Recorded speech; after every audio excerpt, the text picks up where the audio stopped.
નમસ્કાર કરિયાર ગુરુમાં હું સંજીવની આપનું સ્વાગત કરું છું. ડીવાયએસઓ અને મામલતદાર નાયબ મામલતદારની પરીક્ષા આવી રહી છે. 21 જૂને પરીક્ષા છે. તે પૂર્વે ફોર્મ ભરવાની પ્રક્રિયા શું છે, ફોર્મ ભરવાની છેલ્લી તારીખ શું છે, તૈયારીઓ પરીક્ષા માટે કઈ કઈ કરવી જોઈએ એ વિષય પર વાત કરવાની છે. ખાસ કરીને જીપીએસસી વર્ગ 3ની 733 જ્યારે જગ્યાઓ ખાલી છે ત્યારે આ સમગ્ર જે ચર્ચા છે તે ચર્ચા માટે આપણી સાથે સ્ટુડિયોમાં જોડાઈ ગયા છે ગઢવી કરંટ અફેર્સ મેગેઝિનના લેખક પ્રફુલભાઈ ગઢવી. સ્વાગત કરીએ અને ફટાફટ આ કાર્યક્રમની શરૂઆત કરી દઈએ. પ્રફુલભાઈ, ખૂબ ખૂબ સ્વાગત છે આપનું. જે રીતે જ મેં વાત કરી અત્યારે કે નાયબ મામલતદારની પરીક્ષા 21 જૂને છે, તે પૂર્વેની જે બધી પ્રક્રિયાઓ હોય છે તેની વિશે વાત કરવાની છે. ઘણા લોકો એ વિશે કન્ફ્યુઝ હશે કે ફોર્મ ભરવા માટે શું કરી શકાય, છેલ્લી તારીખ કઈ છે, જે તમામ માહિતી અત્યારે આપણે આપવાના છે. પહેલો સવાલ એ થાય કે ફોર્મ ભરવાની જે પ્રક્રિયા છે તે પ્રક્રિયા કેવી હશે? જે ફોર્મ ભરવાની પ્રક્રિયા છે સૌથી પહેલાં તો ઓનલાઈન પ્રક્રિયા છે. પરીક્ષાની જે જાહેરાત આવી એ 12 માર્ચના દિવસે આવી અને નાયબ મામલતદારની 733 જેટલી, એટલે કે ડેપ્યુટી સેક્શન ઓફિસર, વિધાનસભાની અંદર સેક્શન ઓફિસર લેવાના એમાં, જીપીએસસીની અંદર જે સેક્શન ઓફિસર લેવાના એમાં અને નાયબ મામલતદારની એમ કુલ ગણી અને 733 જેટલી જગ્યાઓની જાહેરાત આવી. 12 માર્ચથી એ ફોર્મ ભરવાનું સ્ટાર્ટ થયું અને 31 માર્ચના બપોરે 1 વાગ્યા સુધી ઓનલાઈન ફોર્મ ભરાશે. એક દિવસ પહેલાં ફોર્મ ભરવાનું સ્ટાર્ટ થયું તો પરમ દિવસે કે 10,000 પહેલા દિવસે ફોર્મ ભર્યા હતા અને આ જે ફોર્મ છે એ ઓલરેડી ઓનલાઈન ભરવાના છે.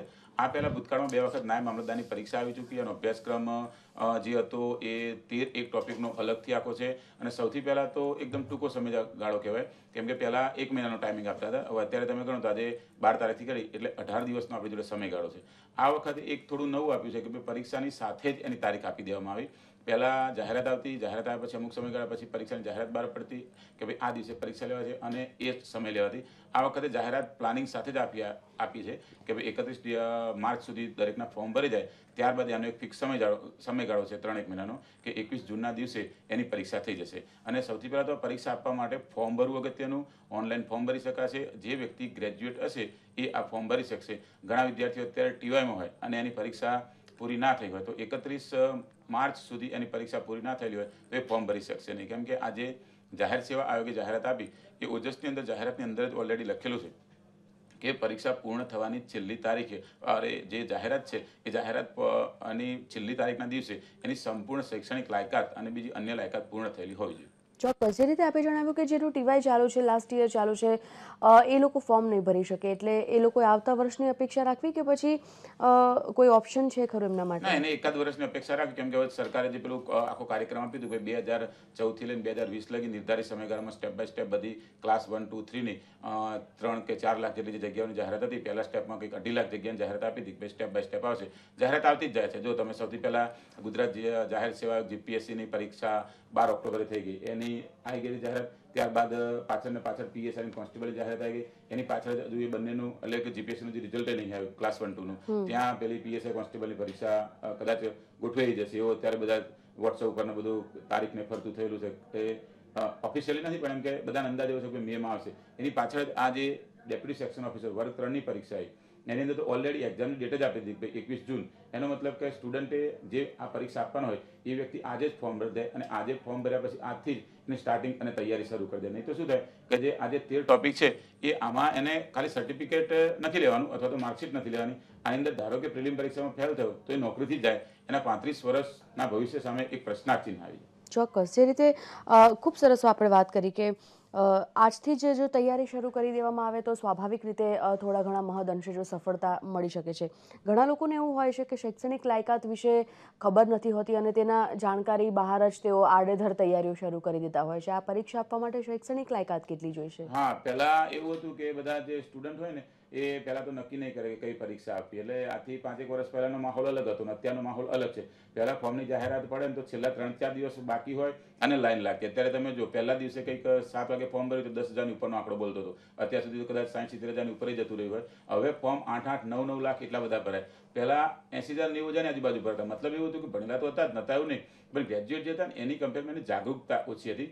અત્યારે વિવિધ પ્રકારના પ્રકાશકો બજારમાં છે, વિવિધ પ્રકારના લેખકો છે, એના કારણે બહુ મોટી કોમ્પિટિશન ચાલે છે. કોમ્પિટિશન ચાલવાના કારણે દરેકને પોતાનો બિઝનેસ વિસ્તારો હોય ને એટલે એ દરેક પ્રકારની જાગૃતતા ગુજરાતના ખૂણે ખૂણે એના સેમિનારો થતા જોવા મળે. એના ખૂણે ખૂણે એને મફત સાહિત્ય આપવામાં આવતું હોય. ધારો કે રોજગાર કચેરી છે એના દ્વારા આવી જાહેરાત આવી હોય તો એનું પણ સાહિત્ય ત્યાં આપવામાં આવતું હોય. એટલે કે જાગૃતતા એટલી બધી વધી કે જે સ્ટુડન્ટ અત્યારે એફઆઈમાં ભણતો હોય ને એ જ પહેલાં વિચારે કે મારે ગવર્મેન્ટ જોબ કરવી છે. અને જે નાયબ મામલતદારની જાહેરાત આવી તો નાયબ સેક્શન ઓફિસરની 318 જગ્યાઓ છે. આ જગ્યા માટે ગુજરાતના સ્ટુડન્ટો તોડ મહેનત કરવાના કે ભાઈ અહીં જે નાયબ સેક્શન અધિકારી છે તો એ માત્ર ગાંધીનગરમાં જ હોય. સચિવાલય એવું ચોખ્ખું અંદર લખેલું જ છે.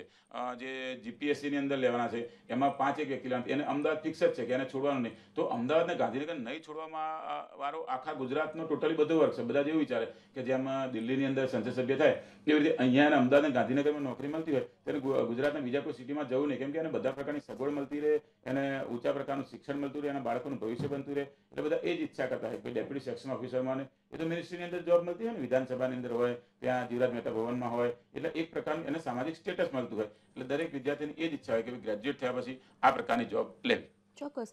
પ્રફુલભાઈ, આ જે પરીક્ષાની અત્યારે આપણે વાત કરી રહ્યા છે, આ પરીક્ષામાં કોઈ વય મર્યાદા ફિક્સ હોય છે કે વય મર્યાદાનો બાદ નથી હોતો? આની અંદર વય મર્યાદા ફિક્સ જ છે કે જે વ્યક્તિના 20 વર્ષ પૂર્ણ થયેલા હશે અને 30 વર્ષ પૂર્ણ નહીં થયેલા હોય એવી વ્યક્તિ ડેપ્યુટી સેક્શન ઓફિસર અને નાયબ મામલતદારની પરીક્ષા આપી શકશે. પણ એને એના માટે શૈક્ષણિક લાયકાત તરીકે ગ્રેજ્યુએશન પૂરું કરેલું હોવું જોઈએ. બીજી વસ્તુ એ કે અહીંયા જે મેં વાત કરી કે 20 થી 30 વર્ષ તો એ ઓપન કેટેગરીના છે. ઓપન કેટેગરી સિવાય જે અનામતની કેટેગરી આવે એસસી, એસટી, ઓબીસી અને મહિલાઓ, તો એ જે છે એને 5 વર્ષની છૂટછાટ આપવામાં આવી કે ભાઈ 5 વર્ષ 30ની ઉપર બીજા 5 એટલે 35 વર્ષ સુધી પરીક્ષા આપી શકશે. એક્સ આર્મી હોય એને જેટલા વર્ષ જોબ કરી હોય, ધારો કે એને 15 વર્ષ જોબ કરી અને 30 વર્ષે પાછો આવી વ્યક્તિ, તો 15 વર્ષના જોબના જે એના સમયગાળો છે આર્મી નેવી એરફોર્સનો એની અંદર ઉમેરી દેવામાં આવે અને ઓલરેડી એ 45 વર્ષ છે. 45 વર્ષની ઉંમર સુધી એ વ્યક્તિ પરીક્ષા આપી શકશે. ગુજરાત સરકારનો કોઈ કર્મચારી હોય તો પહેલા દરેકમાં એવું હતું કે 2 વર્ષ કે 3 વર્ષ કે છૂટછાટ આપવાની. તો આ વખતે જે જાહેરાત આપી, જાહેરાત અંદર લખી છે કે ગુજરાત સરકારનો કર્મચારી છે તો એને રેગ્યુલરની અંદર કોઈ પણ પ્રકારની છૂટછાટ મળવાપાત્ર થતી નથી.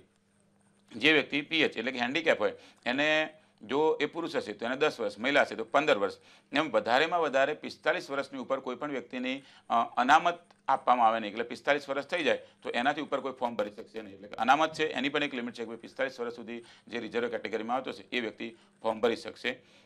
મહિલાઓ માટે આની અંદર જે સિસ્ટમ છે કે ભાઈ 33% અનામતનું જેમ જે પોલીસ ભરતી બોર્ડનું આવ્યું હતું કે એમાં હતું એ પ્રકારે આની અંદર પણ સિસ્ટમ છે કે એ અને જે મહિલાઓ અનામતની છે એને 5 વર્ષ બીજા એક્સ્ટ્રા આપવામાં આવે, અનામતના 5 અને 5 મહિલાના એમ. એટલે કે આ રીતે આખી અંદર અનામતની કેટેગરી વાઇઝ અને ઓપનને 10 વર્ષ એટલે કે 20 થી 30નો સમયગાળો ફિક્સ છે. એટલે નોર્મલ જે ઓપન કેટેગરીમાં જે લોકો આવે છે એ લોકોને 10 વર્ષનો 10 સમયગાળો વર્ષ ભરી છે. શકે. જો એ 10 વર્ષ ઉપર ગયા તો પછી તમે આ પરીક્ષા નથી નથી આપી આપી શકતા. શકતા. 30 પ્રાથમિક કસોટીની વાત કરીએ તો પ્રાથમિક કસોટી ક્યારે લેવાશે એની? આની જે પ્રાથમિક કસોટી એક સ્ક્રીનિંગ ટેસ્ટના નામે ઓળખાય, બીજી પ્રિલિમ પરીક્ષાના નામે ઓળખાય. હવે એવું છે કે ડેપ્યુટી સેક્શન ઓફિસરની અંદર તમે જોજો જ્યારે ફોર્મ ભરાશે ને ત્યારે આનો આંકડો બહાર આવશે ને સીધો 8 લાખનો આવશે. બરાબર, કેમ કે આમાં જે ફ્રેશર હશે ને ગ્રેજ્યુએટ એ બધા જ ફોર્મ ભરી દેવાના. તમે જોયું હશે તો જે જીપીએસસીની અંદર ફોર્મ ભર્યા તો 6 લાખ 7 લાખ એવા આંકડા બહાર આવતા હતા અને સાચો આંકડો એવો કે 4,25,000. જીપીએસસી વાળાએ પરીક્ષા આપી ક્લાસ 1 2ની તો એનો પણ આંકડો બહાર આવ્યો કે ભાઈ 2 લાખ જેટલા સ્ટુડન્ટો પરીક્ષા અપાઈ દિવસે 50% હાજર રહ્યા. હવે એ શું હતું કે એ વખતે જીપીએસસીનો આખો ક્લાસ 1 2નો અભ્યાસક્રમ નવો હતો. આનો જે અભ્યાસક્રમ જે 13 મુદ્દાનો આપેલો ઓલરેડી જે છે એ જૂનો અભ્યાસક્રમ છે. 2011ની અંદર આ પરીક્ષા લેવાઈ ગઈ. ફર્સ્ટ ટાઈમ જ્યારે નાયબ મામલતદારની પરીક્ષા આવી એ વખતે 948 જેટલી જગ્યાઓ હતી. એ વખતે મેં પહેલું પુસ્તક કુમાર પ્રકાશનનું બનાવેલું. મને આખું યાદ છે કે મહાગુજરાત આંદોલન, પંચાયતી રાજ, મહિલાઓનો ફાળો, આ ટોપિક એટલો જોરદાર હતો કે એને લખવાની અંદર ઓછામાં ઓછા બાયફર્કેશન કરવામાં 2.5 મહિના જેટલો સમયગાળો જતો રહ્યો. બીજા બધા શું કહેલું, આડેધડ જે જૂનું મટીરિયલ પડ્યું હોય એ છાપીને બજારમાં આપીને પછી આ પાર્ટ 2 પાછળથી આવશે. એટલે કે જે વિદ્યાર્થી આવું મટીરિયલ વાંચેલું એ 99.9% બધા જ ફેલ થયેલા. કેમ કે જે પેલા નવા મુદ્દા આવેલા એ નવા મુદ્દામાંથી 45 માર્કનું અલગથી પૂછેલું, કરંટ અફેર્સનું વધારાનું પૂછેલું. એટલે એને જે કવર નહીં કર્યું એને એ પ્રિલિમ સ્ક્રીનિંગ ટેસ્ટમાંથી નીકળી ગયા. પછી આ સ્ક્રીનિંગ ટેસ્ટ એટલે કે આમાં જે 4 કે 5 લાખ ફોર્મ ભર્યા હોય એમાં આની અંદર આના 15 ગણા કે 10 ગણા પાસ કરવામાં આવતા હોય. ગઈ વખતે 948 સીટ હતી એમાંથી 4600 જણા પાસ કરવામાં આવેલા, એટલે કે 5 ગણા પાસ કરવામાં આવેલા. આ વખતે આપણે ગણીએ તો અહીંયા 733 સીટ છે. 733 એટલે આશરે ગણિત 800, એના તમે 5 ગણા ગણી લો તો 8 5 40, 4,000 વ્યક્તિઓને પાસ કરવામાં આવશે. 4 લાખમાંથી 4,000 વ્યક્તિઓને જો પાસ કરવામાં આવે તો 1% રિઝલ્ટ આવ્યું કહેવાય. અને એમાં યોગ્ય લેખકનું મટીરિયલ ના હોય, યોગ્ય વ્યક્તિનું મટીરિયલ ના હોય અને એ તમે આડેધડ ગમે એની ચોપડી કે જનરલ નોલેજની 10-20 રૂપિયાની બુક કે સારું પૂઠું જોઈને લઈને વાંચો તો એનું કોઈ મહત્વ નહીં અથવા તો એ રિઝલ્ટ આવતું નથી. તમને સંતોષ થાય કે મેં વાંચ્યું. બીજું કે અહીંયા જે 13 જેટલા ટોપિક આપેલા છે એમાં સૌથી પહેલાં સામાન્ય વિજ્ઞાન. તો સામાન્ય વિજ્ઞાન ધોરણ 6 થી લઈ અને ધોરણ 10 સુધીની અંદર જે પ્રાથમિક અને માધ્યમિક સ્કૂલમાં આવતું હોય એ પ્રકારનું અને ટેકનોલોજી વિશેના પ્રશ્ન પૂછવામાં આવે. બીજું છે ભારતનું બંધારણ. તો ભારતનું બંધારણ એ પટાવાળાની પરીક્ષા લઈ અને ત્યાંથી આઈએએસ સુધી કોઈ પણ વ્યક્તિનું પેપર હોય કે ઇન્ટરવ્યૂ હોય, ભારતના બંધારણના 1-2 પ્રશ્ન હોય એટલે હોય. ધારો કે મૂળભૂત ફરજો છે તો 11 જેટલી મૂળભૂત ફરજો હતી. ઘણા વ્યક્તિઓ પરીક્ષા આપવા ને એમાંથી 90% તો એ જ ખબર નહીં હતી કે મૂળભૂત જે ફરજો છે એ 11 છે કે 51 છે કે 21 છે. એટલે પહેલાં તો એ જ એને આઈડિયા નથી આવતો. ધારો કે ભારતના બંધારણના કુલ 22 ભાગ આપ્યા, તો 22 ભાગમાં કયો ભાગનું કયું નામ એને હેડિંગ પણ ખબર નહીં હતું. તો આવા બધા સામાન્ય જ્યારે પ્રશ્ન પૂછાય ને ત્યારે પેલા વ્યક્તિને નથી આવડતા. બીજું કે ધારો કે મહાગુજરાત આંદોલન, તો નાયબ મામલતદારની જ પરીક્ષા 2011માં એવી ફર્સ્ટ હતી કે જેમાં મહાગુજરાત આંદોલનના અભ્યાસક્રમનો આખો કોર્સ મૂકવામાં આવ્યો હતો. એ પહેલાંની કોઈ પણ પરીક્ષામાં મહાગુજરાત આંદોલન વિશે એક પણ માર્કનું પૂછવામાં આવ્યું ખરું, પણ એ સ્પેશિયલાઇઝેશન મહાગુજરાત આંદોલન એવો ટોપિક આપવામાં નહોતો આવ્યો. એટલે આ જે છે ને એ આખું મહાગુજરાત આંદોલન 56 થી લઈ એટલે 1960 સુધી એનો 4 વર્ષનો સમયગાળો સમજે ને તો એ વિદ્યાર્થીના મિનિમમ 12 માર્ક્સ જતા રહે. એના વિશેની સંપૂર્ણ માહિતી જે પુસ્તકમાં આપેલી હોય એ લઈ અને એની તૈયારી કરવી જોઈએ. શ્યોર. તો દર્શક મિત્રો, પ્રફુલભાઈ સાથે આપણે વાત કરી રહ્યા છે. ખાસ કરીને ડીવાયએસઓ નાયબ મામલતદારની પરીક્ષાની તારીખ 21 જૂન જાહેર થઈ ગઈ છે. સમય ખૂબ જ ઓછો છે અને સિલેબસ ખૂબ લેન્થી. સફળતા કેવી રીતે મેળવી શકાય તે વિષય પર આજે આપણે વાત કરી રહ્યા છીએ. ફોર્મ ભરવાની તો વાત કરી છે, સાથે સાથે પરીક્ષા માટે જે તૈયારીઓ હોય છે એ તૈયારીઓ કઈ રીતે કરી શકાય એ વિષય પર વાત યથાવત રહેશે એક બ્રેક બાદ.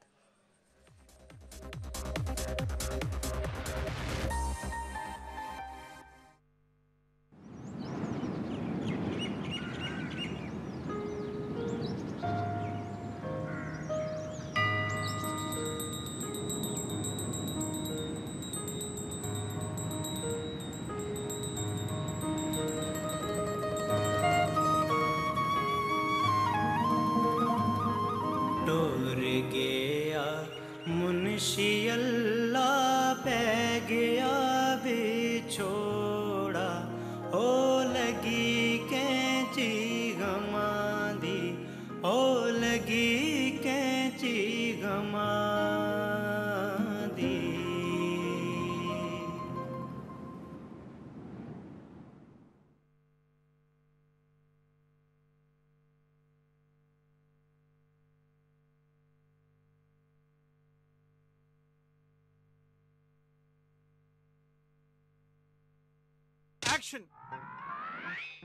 माँ जी की कसम, मुझे को एसिडिटी हो गई जी.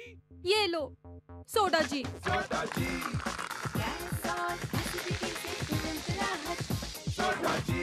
माँ जी की कसम, मुझे सोडा जी से प्यार हो गया है. सोडा जी.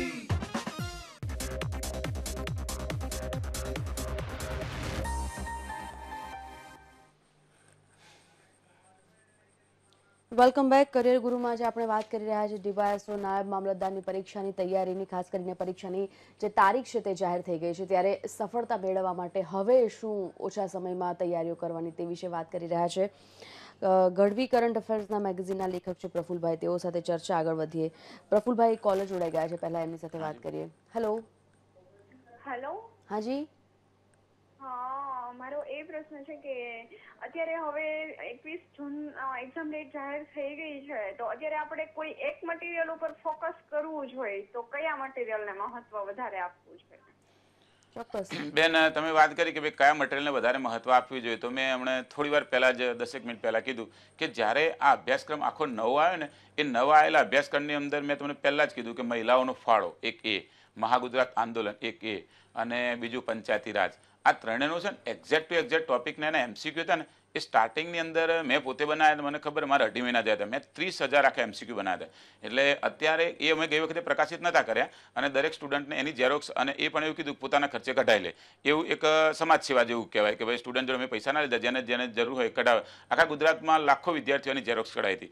પછી અમને આજે ગઢવી કરંટ અફેર્સ મેગેઝિન ચાલુ કર્યું, એટલે બધા એમ કીધું કે સાહેબ પેલા જે પ્રશ્ન હતા એ ઝેરોક્સ કઢાય તો મોંઘી પડે, એટલે એના માટે કંઈક કરો. એટલે અમે આ વખતે છે ને એના માટેના જે 30,000 હતા એનું બાયફર્કેશન કરી અને 15,000 એમસીક્યુ એની સાથે થિયરી, એ આવતા શનિવારે છે ને આ બુક તમને માર્કેટમાં મળી જશે. અને બુકનું ટાઇટલ છે કે ભાઈ નાયબ મામલતદાર ડીવાયએસઓ 15,000 આઈએમપી એમસીક્યુ. એની સાથે થિયરી એટલા માટે આપી કે તમારે આખું એની સ્ટોરી શું તમને ખબર પડે. પાછળ છે ને જે પ્રશ્ન વન લાઇનર આવે, કેમ કે અત્યાર સુધી કેવું હતું કે તમને એક એમસીક્યુ આપે, એની પાછળ 4 હોય, એમાં એક સાચો હોય 3 ખોટા.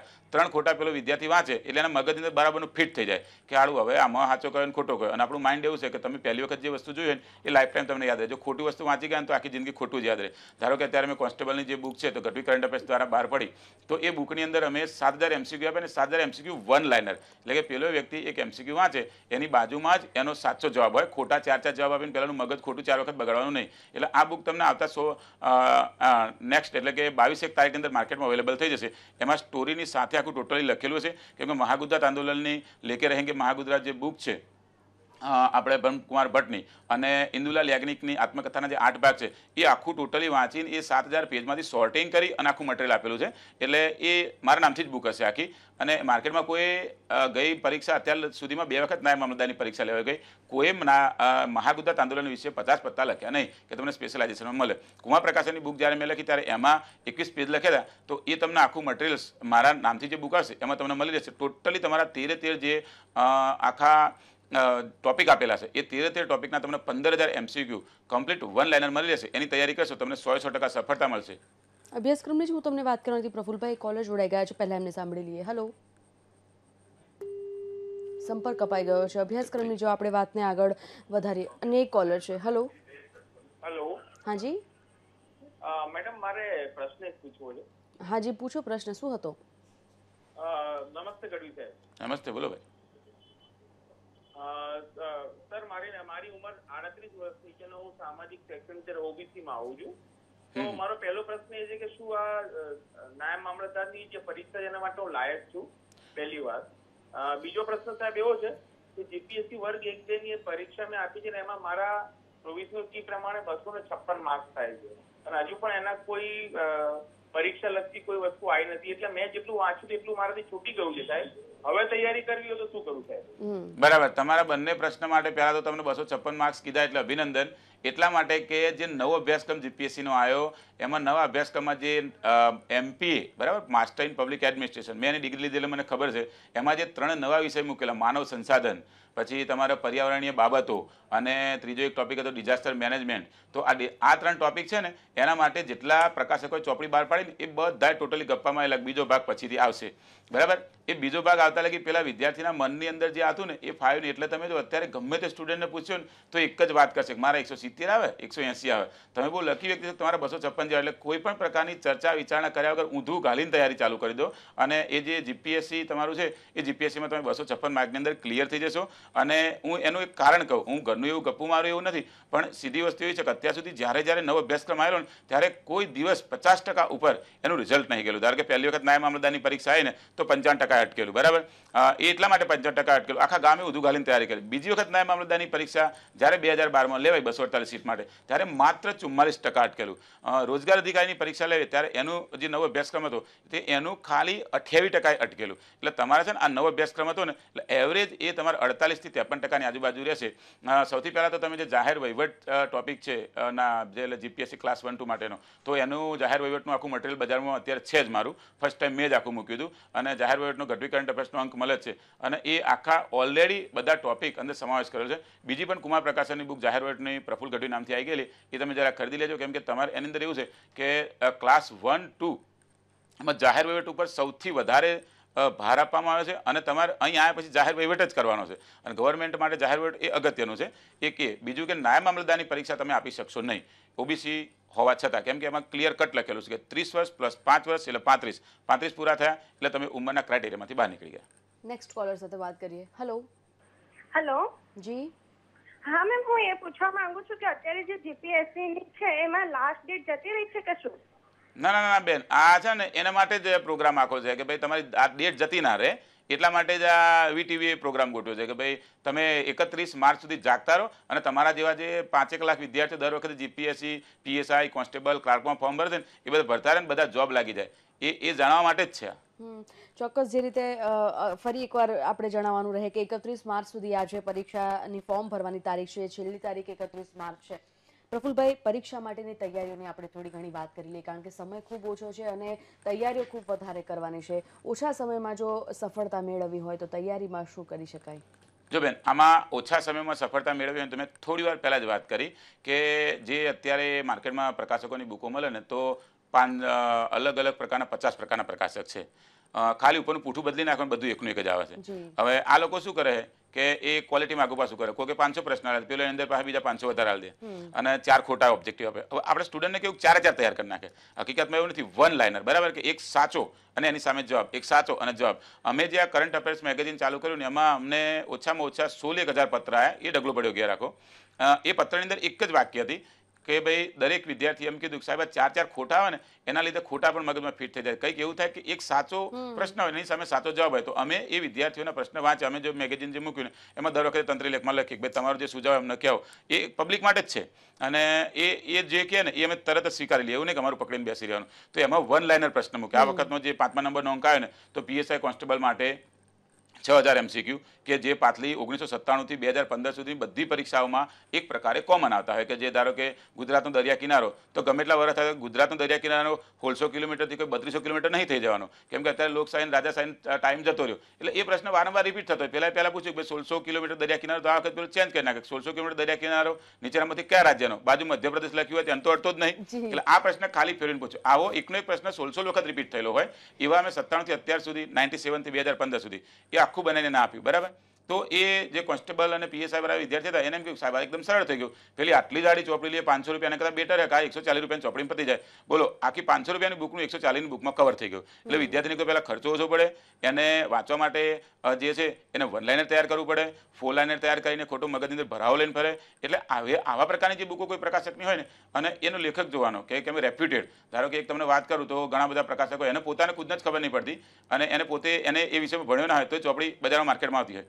તો એ શું એની ડિગ્રી, ધારો કે મેં એમપીએ કર્યું મને ખબર છે કે અંદર શું હોય વટાવર, મેં LLB કર્યું તો મને બંધારણમાં શું આવે ખબર છે, એટલે એમકોમ કરેલો એ બંધારણ લખીને બેસી જાય એટલે પોતે તો ગેરમાર્ગે દોરે, સ્ટુડન્ટને ગેરમાર્ગે દોરે ઘણી વખત આ વસ્તુ. એટલે રેપ્યુટેડ લેખક હોય એને પોતે કેટલી બુક લખેલી છે, એનું મટીરિયલ કેવું છે એ જોઈને બજારમાંથી લેવું જોઈએ. શ્યોર.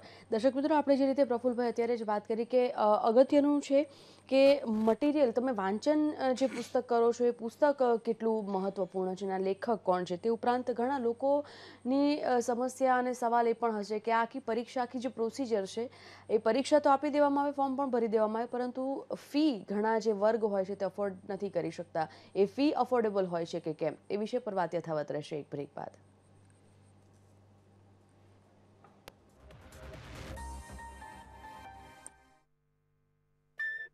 તમે મજાક તો નથી કરતા? હે ભગવાન, 60 હા? શું વાત છે? ઉત્તરી 60? શું વાત કરે છે? 60? હા, રિએક્શન હશે આપ લોકોના જ્યારે હું આપને કહીશ કે હોન્ડાના બધા સ્કૂટર્સ 60 કિલોમીટર પ્રતિ લિટરની માઇલેજ દેશે. સપના જેવું લાગી રહ્યું છે આ, ચલ ચલે ઉડે પવન, આમ જ ચાલતા રહે સૌ. કહ્યું હતું ને મેં. ઘૂંઘટ નીચે. કાકી, હું ઘરમાં સંડાસ ક્યાં છે? વહુને ઘરમાં ક્યાં? ખુલ્લામાં જવું પડશે. તો પછી ઘૂમટો તાણવાની કંઈ જરૂર જ નથી. એક તરફ તો વહુનો ઘૂમટો સરકી જાય તે મંજૂર નથી અને બીજી તરફ ખુલ્લામાં. આ રીતે તો અમે વિચાર્યું જ નહોતું. તો હવે વિચારો, ઘરમાં સંડાસ બનાવડાવો અને તેમાં જાઓ. સ્વચ્છ ભારત મિશન, એક ડગલું સ્વચ્છતા. જ્યાં સમજ ત્યાં શૌચાલય.